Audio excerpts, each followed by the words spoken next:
But check that out.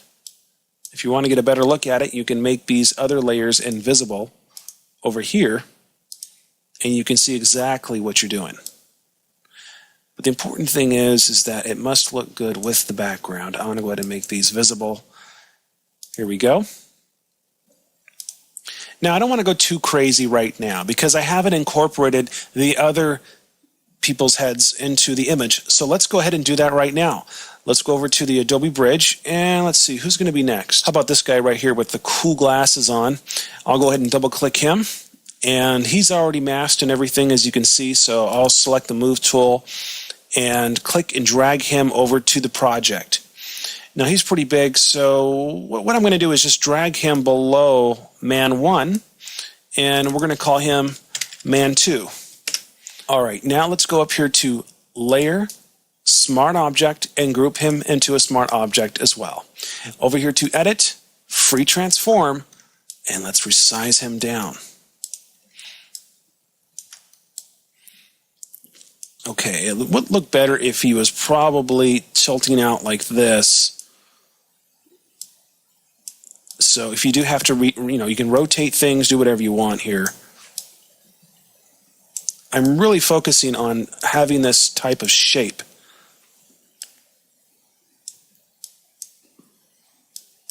And if I'm not totally happy with the transformation right now, I can just come back and do it later because we have a smart object. But there we go. Okay, that looks really good. I don't want to get too fussy with this right now. I'm going to go ahead and press the Enter key on the keyboard. Now, let's go ahead and add some more people into the project. Back to the Adobe Bridge, and how about this guy right here? Double-click on him, and I will click on the Move tool and drag him into the project, and he's a lot bigger, so we're going to come up here to, first thing, Layer, Smart Object, Group into Smart Object, and then over to Edit, Free Transform.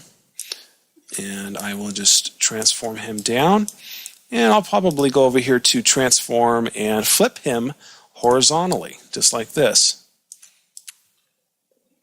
And then I'll just make him over here sticking out of the ear, sort of. Keep in mind that I want the tops of their heads to be very close to the same. I want that nice composition. I want that nice even look. I don't want his head down here. I want it all to be very balanced. Balance is the word I'm looking for. So, but check this out. This looks really good. And I'll just go ahead and I'll make it a little bit smaller, and then I'll confirm that. Great. And let's name this Man 3. There we go. Let's bring in some more. Back to the Adobe Bridge, and this girl right here. This woman right here, I will double click on that to bring her in. The Move tool, click, drag her over to the project. All right, then I'm going to go over to the Layers palette and drag her below Man 2 because she's going to be all the way in the back. She's going to be way back there. So let's name her Woman 1. And let's convert her into a smart object. I'll group that into a smart object, and then I will come up here to Edit, Free Transform, hold down Alt and Shift, and we'll resize this down.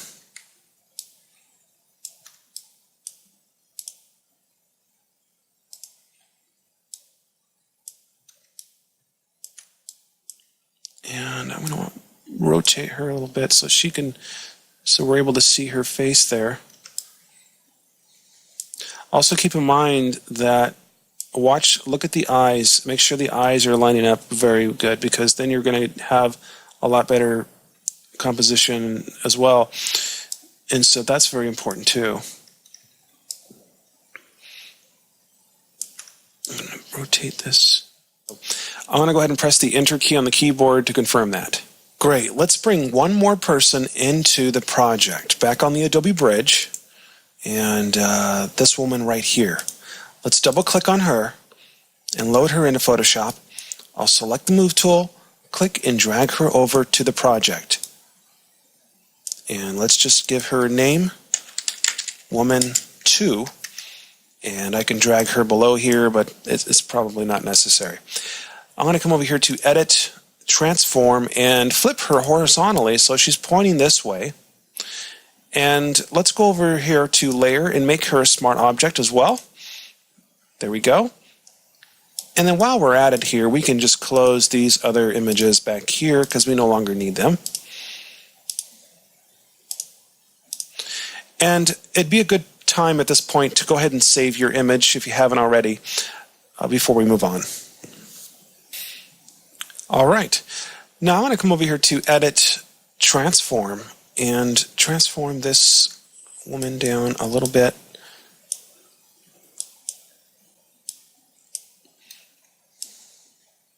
I want to make sure that her head is the same size as this woman's head over here. And that's going to create a nice balance as well. You see that?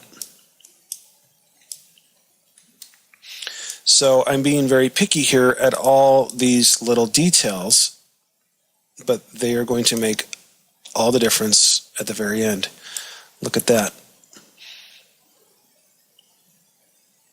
And I'll pay attention to the eyes. I want to line these eyes up all the way across. They don't have to be straight across, but they can almost have a very slight curve to them.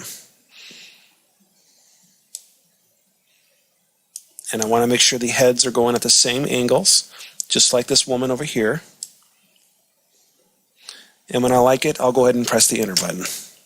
There we go. So we've merged all the people into the movie poster.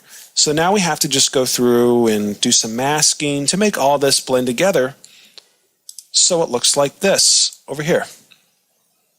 Where do we start? Well, let's go ahead and I'm going to touch up this man number 1 over here. I'll click on his layer mask, and with the paintbrush, I'm going to make a larger brush, and I'm just going to make his collar fade back into the background like this. Look at that. And I can make that a little bit larger.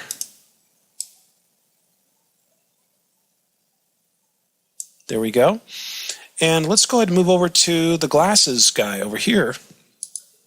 And so I'll click on man number 2, and I'll make this the thumbnails just a little bit larger. And by the way, the way I'm doing that is if you want the thumbnails larger in the layers palette. Most people know how to do this already, but for those of you that don't know yet, in the layers palette, if you come up to the very top right, click on this little arrow button right here and come all the way down to the very bottom. You'll find the palette options right here, and you can set how large you want the thumbnail to be. You can also set, and recently in Photoshop CS and Photoshop CS2, you can now set the thumbnails to only display the layers bounds. Is this cool or what? And so what that means is that you see how the layer looks now? It's showing the entire full size of the image, and then it shows the contents of the layer exactly where it's located. Well, if I select layer bounds, then it's just going to show the objects on those layers and not all the space that's around them.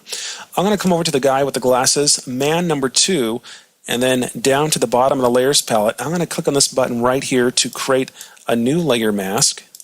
There we go. And then over to the toolbar, let's make sure that's set to black, and then I will right click and make this brush just a little bit smaller, and I'll come in here and paint on him, making him blend in or fade out into the background, just like this.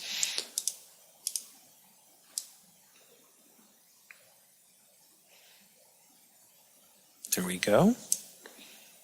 Now the lightness of his face, I'm not going to worry about that right now, but it looks like this guy's ear, man number 1, it looks like his ear is kind of running over into man 2. So let's go ahead and click on his layer mask, man 1, and we will just use the brush, and I will probably make that a little bit smaller.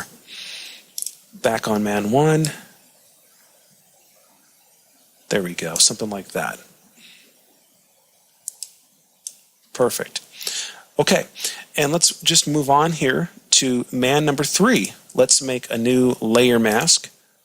and click on the toolbar, and then I will come in here, and we've got to fix the top of his head here, because that's just not going to look right.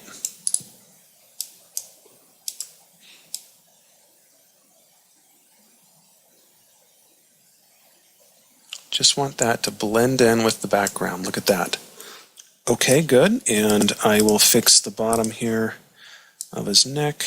And it looks like I'll just go ahead and move over to the woman number 2 over here.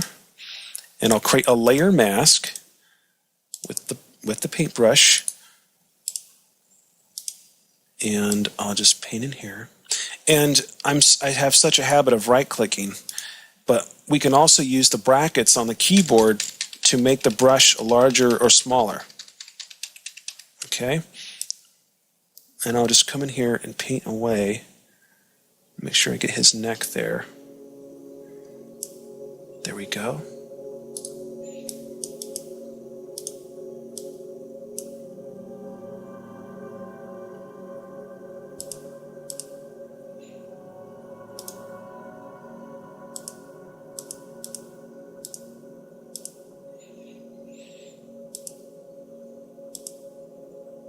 Great. Let's go over to man 1, and I'm just going to paint the mask over the very top of his head just to fade that in a little bit more, like this. There we go. And let's look over at woman number 2, or woman number 1 actually. Let's make a layer mask on her layer and touch up her neck here at the very bottom.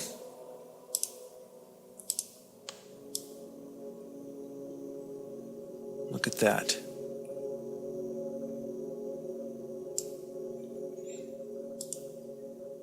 Great.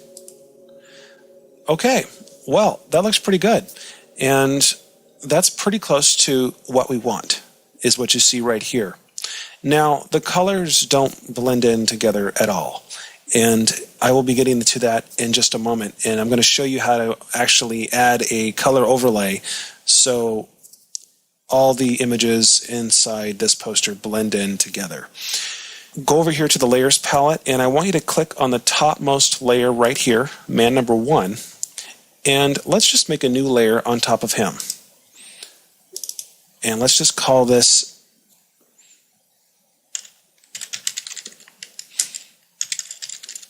color overlay.